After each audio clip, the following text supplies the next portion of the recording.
This is the Caraway 10.5 frying pan.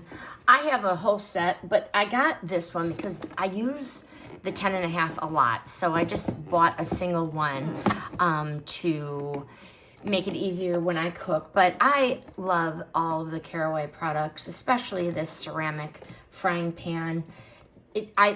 As always, the navy decor goes with my farmhouse kitchen.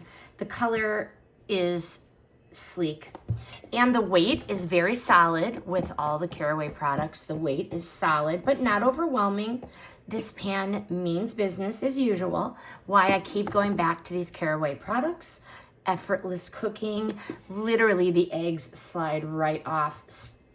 Veggies saute with ease, and just a little dash of butter or oil gets the job done. So healthy.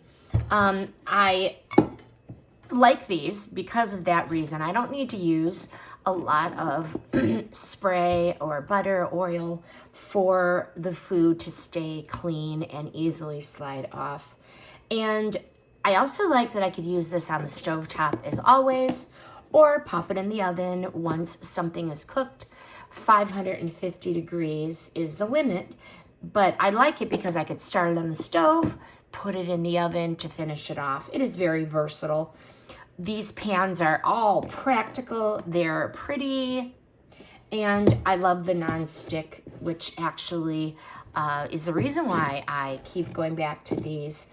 Cleanup's a breeze, and this is really one of those rare pans that makes me look forward to cooking, and that's why I bought another one, so I have two now. So highly recommend. This again is a 10.5 inch fry pan.